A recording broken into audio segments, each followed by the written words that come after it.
Hello students, मैं अरविंद कुमार कक्षा 11 के लिए एक नई वीडियो लेकर आया हूं। तो उम्मीद करता हूं कि आप लोग इसे पसंद करेंगे। आज हमारा सबसे पहला जो हेडिंग है वो है मीजोसोम। देखिए, जो मीजोसोम्स होते हैं, मीजोसोम्स क्या होते हैं? आपने देखा होगा जो जीव द्रव्य कला होती है वो लिपोप्रोटीन की बनी हुई एक अर्धपारगम्य झिल्ली होती है। किसकी बनी हुई? लिपोप्रोटीन की बनी हुई एक अर्धपारगम्य झिल्ली होती है। अर्धपारगम्य झिल्ली होती है और कहीं कहीं पर ये क्या होता है कि ये मुड़ी भी होती है, यानी कुंडल के आकार की होती है। कहीं कहीं पर क्या होती है, ये मुड़ी भी होती है, कुंडल के आकार की होती है। उसे हम क्या बोलते हैं? मीजोसोम्स बोलते हैं। यानी कि जो हमारी जीव द्रव्य कला है वो लिपोप्रोटीन की बनी हुई होती है। एक लिपोप्रोटीन की बनी हुई अर्धपारगम्य झिल्ली होती है। कहीं कहीं पर ये कुंडल के आकार की होती है, यानी कि मुड़ी भी होती है। इसे ही बोलते हैं हम क्या? मीजोसोम्स। जो हमारे ग्राम पॉजिटिव जीवाणु हैं और जो ग्राम नेगेटिव जीवाणु हैं उनमें अधिकांश में ये पाई जाती है। यानी कि जो मीजोसोम्स है, हमारे जो ग्राम पॉजिटिव जीवाणु हैं और जो ग्राम नेगेटिव जीवाणु हैं उनमें ये पाई जाती है, अधिकांश जीवाणुओं में। तो जो हमारे ग्राम पॉजिटिव जीवाणु हैं और जो ग्राम नेगेटिव जीवाणु हैं इनमें क्या डिफरेंस है? कभी कभी क्वेश्चन पेपर में ये भी आ जाता है कि ग्राम पॉजिटिव जीवाणु और ग्राम नेगेटिव जीवाणु में अंतर बताइए। तो जो ग्राम पॉजिटिव जीवाणु हैं उनमें जो कोशिका भित्ति होती है वो एक स्तरीय होती है, यानी कि एक लेयर की बनी हुई होती है। लेकिन जो हमारे ग्राम नेगेटिव जीवाणु होते हैं उनमें जो कोशिका भित्ति होती है, जो सेल वॉल होती है, वो द्विस्तरीय होती है, यानी कि 2 लेयर की बनी हुई होती है। उसके बाद जो हमारे ग्राम पॉजिटिव जीवाणु हैं उनकी जो मोटाई होती है कोशिका भित्ति की वो कितनी होती है? 20 से लेकर 25 नैनोमीटर तक होती है। यानी कि जीवाणु होते हैं उनकी जो कोशिका भित्ति होती है उसकी जो मोटाई होती है वो 20 से लेकर 25 नैनोमीटर तक होती है। लेकिन जो हमारे ग्राम नेगेटिव जीवाणु हैं इनकी जो कोशिका भित्ति है उसकी जो मोटाई होती है वो 10 से लेकर 15 नैनोमीटर तक होती है। जो हमारे उसके बाद अगला पॉइंट है हमारा, जो ग्राम पॉजिटिव जीवाणु हैं हमारे उनमें जो मीजोसोम्स हैं वो अधिक संख्या में पाए जाते हैं। लेकिन जो हमारे ग्राम नेगेटिव जीवाणु हैं उनमें जो मीजोसोम्स होते हैं वो कम संख्या में पाए जाते हैं। नंबर 4 है, कुछ ही जो ग्राम पॉजिटिव जीवाणु होते हैं वो रोग उत्पन्न कर सकते हैं। यानी कि करीब करीब हम ये कह सकते हैं कि सभी जो ग्राम पॉजिटिव जीवाणु हैं वो रोग उत्पन्न नहीं कर सकते। कुछ ही जातियां होती हैं, यानी कि स्पीसीज होती हैं जो रोग उत्पन्न कर सकती हैं। लेकिन जो हमारे अधिकांश जो ग्राम नेगेटिव जीवाणु हैं वो रोग उत्पन्न करने में सक्षम होते हैं। यानी कि जो ग्राम नेगेटिव जीवाणु हैं अधिकांश वो रोग उत्पन्न करने में क्या होते हैं? सक्षम होते हैं। उसके बाद हमारा जो नया हेडिंग है वो है प्लाज्मिड। प्लाज्मिड क्या होते हैं? देखिए, वैसे तो सबको पता है कि जो हमारा आनुवंशिक पदार्थ है डीएनए है। डीएनए यानी कि डीऑक्सी राइबोस न्यूक्लिक एसिड, वो हमारा क्या है? आनुवंशिक पदार्थ है। उसके आनुवंशिक पदार्थ का मतलब कि वही जो हमारी सूचनाएं हैं वो पेरेंट्स से उनकी संतति में यानी कि उनकी संतान में पहुंचाने का कार्य करते हैं, इसलिए उसे क्या बोलते हैं? आनुवंशिक पदार्थ बोलते हैं। तो कुछ हमारे जीवाणु होते हैं, जैसे इस्चर्चिया कोलाई नाम का एक हमारा जीवाणु है। उसमें क्या होता है?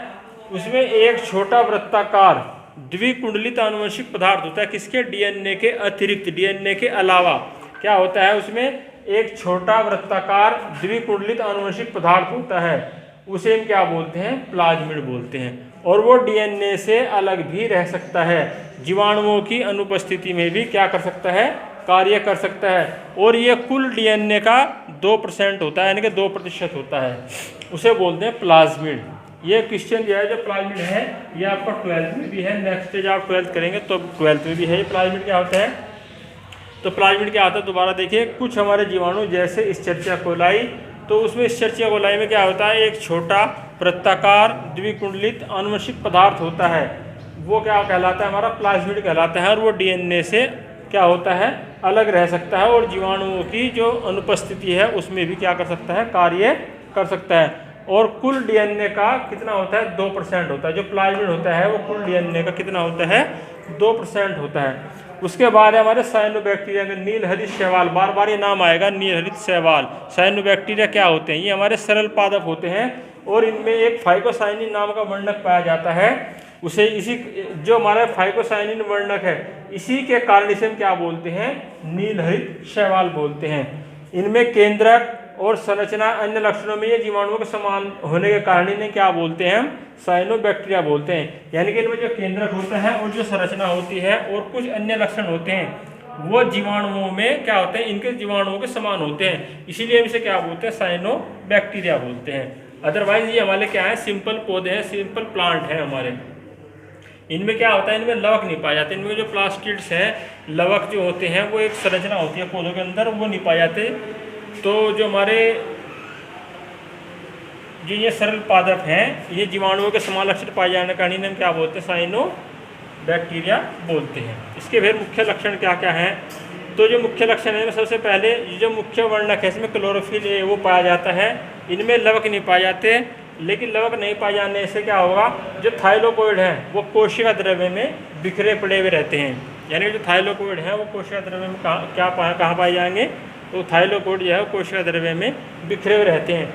इनकी जो जीवन चक्र किसी भी अवस्था में फ्लैजिला नहीं पाए जाते। फ्लैजिला मतलब जो इनके कशाभिका, जो इनके चलने वाले अंग होते हैं, जिनकी सहायता से गति करते हैं, चलते हैं, मोशन करते हैं, तो वो जिनकी जीवन चक्र की किसी भी अवस्था में जो साइनोबैक्टीरिया होते हैं, इनके जीवन चक्र की किसी भी अवस्था में फ्लैजिला नहीं पाए जाते, कशाभिका नहीं पाई जाती है।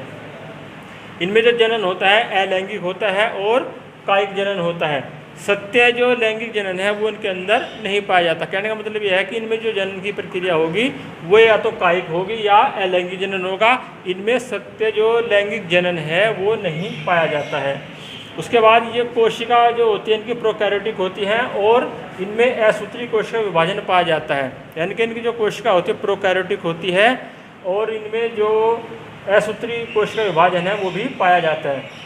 सबसे मेन जो चीज़ है वो ये अलवणीय जल। अलवणीय जल कौन सा होता है, फ्रेश वाटर, उसे बोलते हैं अलवणीय जल, जिसके अंदर नमक ना हो, लवण ना हो। तो जो हमारा अलवणीय जल है उसमें ये पाए जाते हैं, लेकिन इनकी कुछ जातियाँ जो है हमारी साइनोबैक्टीरिया की वो क्या होती हैं, वो समुद्री जल में भी पाई जाती हैं।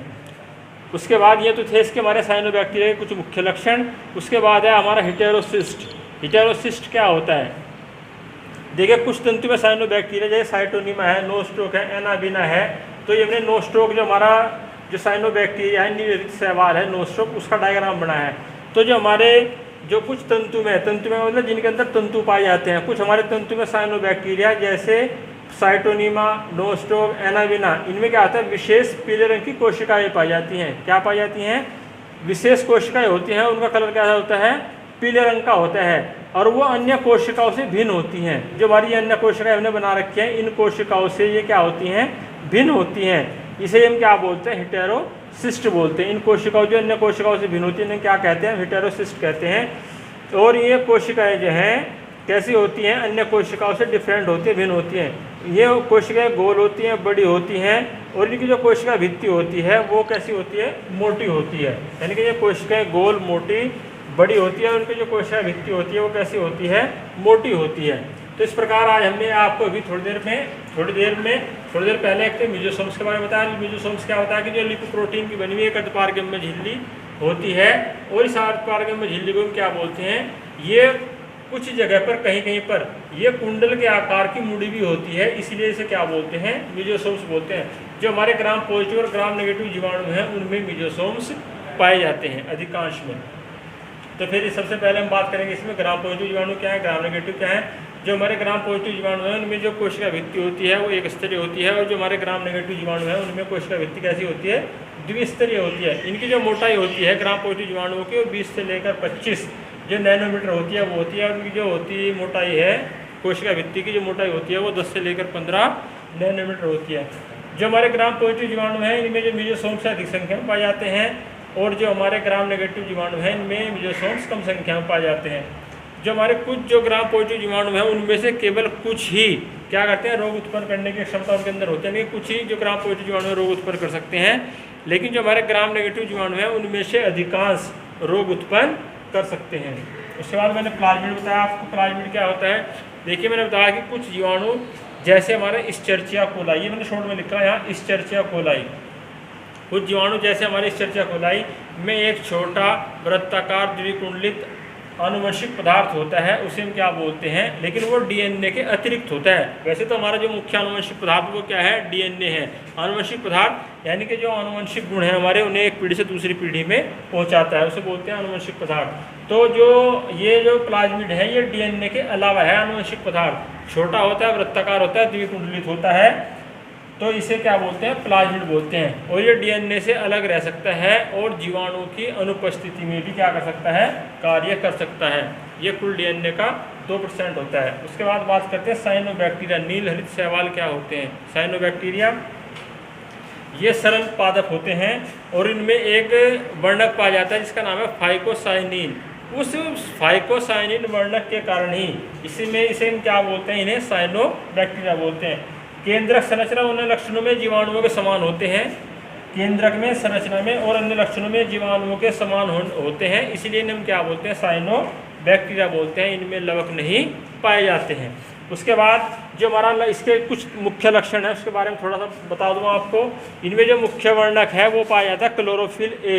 इनमें लवक नहीं पाए जाते, लेकिन जो थाइलोकोड है वो कोशिका द्रव्य में बिखरे रहते हैं। इनके जीवन चक्र की किसी भी अवस्था में फ्लैजिला नहीं पाए जाते। फ्लैजिला यानी कि जो कशाभिका है, जो चलने वाले अंग हैं जिनके द्वारा ये गति करते हैं, मोशन करते हैं, उन्हें बोलते हैं फ्लैजिला। तो इनके जीवन चक्र की किसी भी अवस्था में क्या फ्लैजिला नहीं पाए जाते हैं। ये इनकी जो कोशिका होती है प्रोकैरियोटिक होती है, कोशिका प्रोकैरियोटिक होती है। इनमें जनन जो है अलैंगिक तथा कायिक पाया जाता है, सत्य लैंगिक जनन इनमें नहीं पाया जाता। इनमें जो जनन की प्रक्रिया होगी या तो अलैंगिक होगी या कायिक होगी, और इनमें जो लैंगिक जनन है सत्य वो नहीं पाया जाता है। इनमें असूत्री कोशिका विभाजन भी पाया जाता है।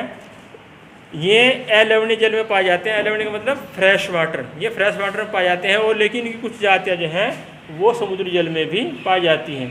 अब है हमारा एक नोस्ट्रोक हमने बनाया, ये एक नोस्ट्रोक साइनोबैक्टीरिया का डायग्राम बनाया है। तो इसमें एक छोटा सा हेडिंग है हेटेरोसिस्ट। हेटेरोसिस्ट क्या होता है, कुछ तंतु में जो हमारे साइनोबैक्टीरिया होते हैं जैसे नोस्ट्रोक है, एनाबीना है और हमारे साइटोनीमा है, उनमें क्या होता है एक पीले रंग की विशेष प्रकार की संरचना पाई जाती है। एक पीले रंग की विशेष प्रकार की संरचना पाई जाती है जो अन्य कोशिकाओं से भिन्न होती है। उसे हम क्या बोलते हैं, इसे बोलते हैं हेटेरोसिस्ट। क्या बोलते हैं, हेटेरोसिस्ट। और ये गोल, बड़ी और मोटी कोशिका भित्ति वाली संरचना होती है, यानी कि ये गोल होती है, बड़ी होती है और मोटी कोशिका भित्ति वाली संरचना होती है। अब बात करेंगे हम किसकी, साइनोबैक्टीरिया का आर्थिक महत्व। साइनोबैक्टीरिया का आर्थिक महत्व क्या है। अभी आपको उसके जो हमने साइनोबैक्टीरिया कुछ मुख्य लक्षण बताए थे, अब बात करेंगे इसके साइनोबैक्टीरिया के आर्थिक महत्व के बारे में। यानी कि जहाँ में जो साइनोबैक्टीरिया है इससे कुछ लाभ है, वहीं इससे कुछ हानि भी है, तो इसके लाभ और हानि दोनों के बारे में हम आज विस्तार से पढ़ेंगे। लेकिन सबसे पहले बात करेंगे इसके लाभ, यानी कि जो हमारे साइनोबैक्टीरिया है इससे हमें क्या क्या लाभ है, ये हमारे लाभदायक किस प्रकार है। सबसे पहले बात है इसमें उत्पादक। उत्पादक यानी कि प्रोड्यूसर। देखिए जो हमारे जो साइनोबैक्टीरिया हैं ये स्वपोषी होते हैं और स्वपोषी होने के कारण ही ये क्या करते हैं, ये वायुमंडल से कार्बन डाइऑक्साइड लेते हैं और CO2 निकालते हैं, इसीलिए हमारे क्या है ये लाभदायक हुए। यानी कि ये उत्पादक होते हैं। उत्पादक होने के मतलब ये है कि ये स्वपोषी होते हैं और स्वपोषी होने के कारण ये क्या करते हैं, वायुमंडल से कार्बन डाइऑक्साइड लेते हैं और CO2 हमारे लिए ऑक्सीजन निकालते हैं। उसके बाद नंबर 2 हमारे लिए लाभदायक क्यों है, ये वो है खाद्य पदार्थ के रूप में। इसमें इसकी एक प्रजाति होती है स्पाइरुलिना। उसमें वो जो स्पाइरुलिना नामक नील हरित शैवाल होता है लगभग उसमें 71% प्रोटीन पाई जाती है और इसके अतिरिक्त विटामिन और खनिज पदार्थ भी इसमें प्रचुर मात्रा में पाए जाते हैं। तो जो हमारे अंतरिक्ष में जो यात्री जाते हैं वो क्या करते हैं, इसे खाने के रूप में प्रयोग करते हैं, क्योंकि इसमें 71 इसकी जो एक जाति होती है स्पाइरुलिना उसमें लगभग 71% क्या पाई जाती है, प्रोटीन पाई जाती है। उसके बाद नंबर 3 है खाद के रूप में। नाइट्रोजन और पोटेशियम की अधिकता के कारण इसे खाद के रूप में भी हम क्या करते हैं, इस्तेमाल करते हैं, क्योंकि इसमें नाइट्रोजन प्रचुर मात्रा में होता है और पोटेशियम प्रचुर मात्रा में होता है, तो इसे हम क्या करते हैं, खाद के रूप में इस्तेमाल करते हैं। और उस मिट्टी में जिस मिट्टी में फॉस्फेट की कमी होती है, जिस मिट्टी में फॉस्फेट की कमी होती है उस मिट्टी में इसे खाद के रूप में इस्तेमाल किया जाता है।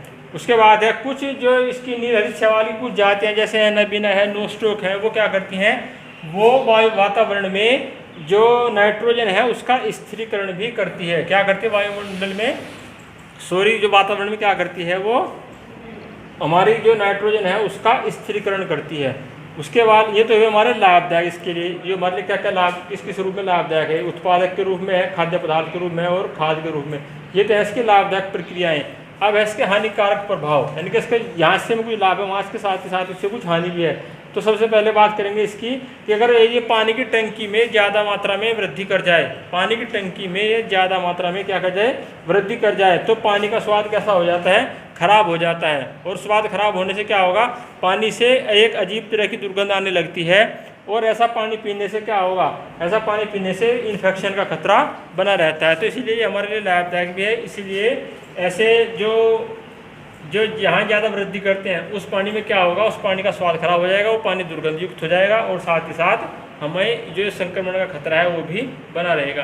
तो आज हमने इसके जो साइनोबैक्टीरिया इसके मुख्य लक्षण क्या है, और इसके ये हमारे लिए इसका आर्थिक महत्व क्या, लाभदायक कैसे है, हानिकारक कैसे है, साथ ही साथ जो हमारे ग्राम पॉजिटिव जीवाणु हैं, ग्राम नेगेटिव जीवाणु हैं, मीजोसोम्स है, और जो हमारा हेटेरोसिस्ट है, और एक बताया प्लाज्मिड। तो आज इसके बारे में हमने विस्तार से पढ़ा। अगली वीडियो में जो है हम आपको जो हमारा जगत प्रोटिस्टा है वो शुरू करेंगे। इसी के साथ हमारा जो जगत मोनेरा है वो आज कंप्लीट हो गया। कल आप इसके बारे में जो नेक्स्ट वीडियो है उसमें हम बात करेंगे जगत प्रोटिस्टा की। धन्यवाद।